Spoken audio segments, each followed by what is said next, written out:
Hello everyone, this is In-Game Arts with another boxing, another offline product game review. This is Mega Man Legacy Collection for the PlayStation 4, but being played and tested on my PlayStation 5. To jump right into it, this physical copy here is just the base vanilla version of the game, so the on-disc version is 1.0. Now sadly there was an update available. This update size was 225 megabytes big and will take you to version 1.02 since the time of making this video. Now like always, I play all my games completely offline with an unregistered account, and I didn't experience any massive game-breaking bugs or issues. I did have some minor hiccups, and I will point them out in a little bit here, but for the most part, I played the entire game, the beginning and end, and I played every single Mega Man and beat it with little to no problems. And as well, I was still unlocking trophies with my unregistered account.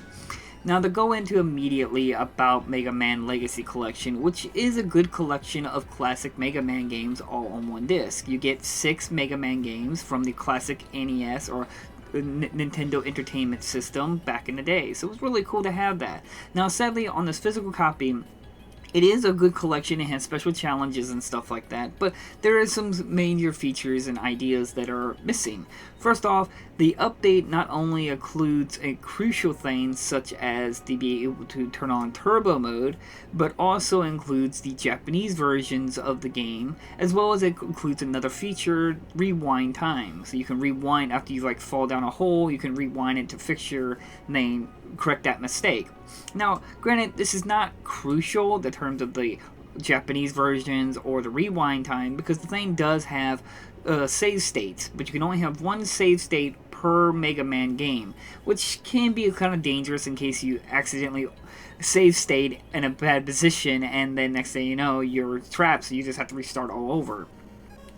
But it is disappointing that the game does not include the speed up mode. Why this is that this is a close replication of the original games back on the NES. So that means that while this is great for people who may want to run from nostalgia, but for people who maybe don't have that nostalgia, or if you realize that nostalgia can only take you so far, the game has some massive slowdowns in certain moments in the game when there's a lot of enemies or a lot of action. This includes all Mega Mans, 1, 2, 3, 4, and 5, and 6.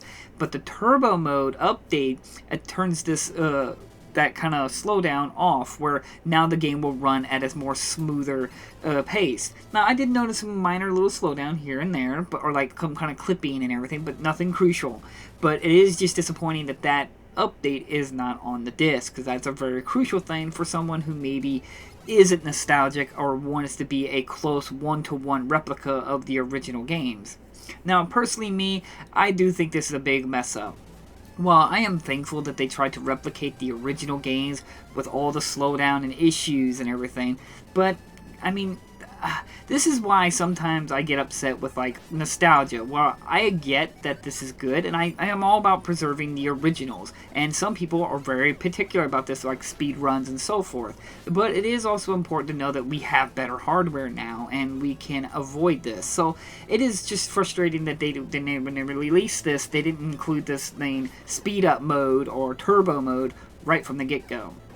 But throughout the entire thing, of course I mentioned about the slowdown, I also experienced some minor audio bugs. This has only happened right as I died and I reloaded from a save state. Sometimes the audio would be crackly and it'd sound very odd, but it will fix itself over time, so it's not that big of a deal. But that was the only minor bug I really noticed. Other than that, the options button. You have to push the options button to change your abilities throughout Mega Man, all the Mega Mans. I highly recommend you change the button layout on this, because this will destroy your thumb massively to trying to constantly hit the option, because there are some fights and some boss battles where you gotta constantly change your abilities back and forth. So constantly have to reach up and hit that options button every time will be exhausting and not the best feeling for your thumb. So I highly recommend changing it. I changed it to triangle, and I found that to be the most easiest. I just made triangle my ability change, or the options button, and I made circle my rapid fire. And there you go, it made it a lot more comfortable experience. Other than that, I mean, it was nice to replay these games. Now, like I said, I was able to tolerate the slowdown and everything like that. Would I have preferred to play it with the turbo mode? Yes, I would have played it most definitely in a turbo mode. I love the original games, and I am both greatly thankful that they tried to keep it as one-to-one as the original, but there are moments where it's important to be able to play the game at a more pristine state, because the only reason you have these slowdowns is because of the hardware of the time. That's not the original developer's intention to have that slowdown. That was just hardware limitations at that time. Now, I know I don't want to get into the argument of that because that's a debate multiple times, but you can tell when a developer made a design as that is the vision and creativity they went with.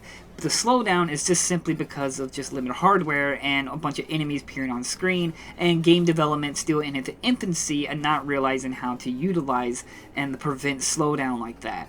So again, it's not that big of a deal for me, especially because you can do save state. So you can just constantly abuse this, where you can just save it right before you beat a boss, save it, got through a hard jump, save it. That way you can get through the game at a little bit comfortable state.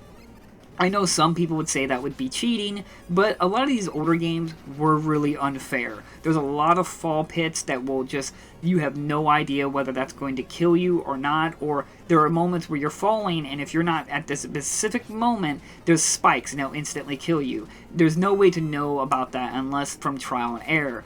So that's why it's a little unfair, even from the developer standpoint, how they were developing it back then. Games were not made hard like that because it was good game design. They were made hard like that because to make the game last longer. Because that was the principles of the time of making games superly unfair and just hard like that to preserve the game, make it last longer. Because a lot of these Mega Man games you can beat within an hour and a half, maybe 2 hours, especially if you're using the save state. So I got through all the Mega Mans pretty quickly. I just wanted to point these things out. On top of that, this Mega Man collection is a bit disappointing on the fact that this Mega Man collection is only got 6 of the Mega Man games. You could have easily fit more Mega Man games, not in just the other rest of the Mega Man games, but other maybe spin-off games and stuff like that came out, and not just the original NES games. And as well as that, there has been several other collections come out from PlayStation 2, the GameCube, and so on and so forth. So this Mega Man collection doesn't hold a lot of value out there, so that's why I'm a little bit more harsher on it. If it was like the only collection available, okay, maybe I would have been a little bit more forgiving, but there's been variations out there, and it's just, they could have done a lot better in my personal opinion. There are some neat things. I appreciate the challenges, I appreciate the artwork, which will tell you the the boss's weaknesses and stuff like that, which I thought that was kind of cool. I used that, and I thought that was really cool because I am not a big fan of Mega Man's trial and error design, where you have to just basically guess what the villains or the boss's weaknesses are. Not a big fan of this, but in the end, it's still an amazing collection. It's still worth to put in your shelf if you're a fan of Mega Man. If you want to play the original NES style, that's all fully preserved on cartridge. It's just disappointing that update is pretty crucial if you want a more smoother experience, if you're not someone who's after a nostalgic experience, or you would like the rewind feature, or if you want to play the Japanese versions. So, in the end, it is a good collection. Don't get me wrong. I'm not saying not to buy it. It is just disappointing because it could have been a lot better. It could have had more features, more content for the asking price, and then instead of releasing 2 collections, Legacy Collection 1 and Legacy Collection 2, this all could have easily fit on one disc, as well as include all these features right from the get-go. So I wouldn't necessarily call it a bad product, it's just a disappointing product. It's still fun, it's still great to have Mega Mans, and it's just amazing to be able to sit down and play these games again, which I greatly enjoyed, but I have to be realistic. While I don't do reviews on the software is fine, the software worked, but this is about physical copy reviewing, and this physical copy is a bit of a letdown with crucial updates missing, as well as that we've had other physical copies out there that actually included more content and sometimes more features. So you got to judge it for that and not just the games themselves. So like always, thank you all so much for watching. I mean, sure, if you've never played Mega Man, check it out. Even if you don't download that update, I'm not going to say it's mandatory, but I can see some people not really liking that slowdown because sometimes it can be really rough on that slowdown. So like always, again, thank you all so much for watching. I will try to leave links down in the description if you're instant copying. I say it's worth a look up if you're interested in it. So like always, thank you so much, and I'll see you guys next time. Bye-bye!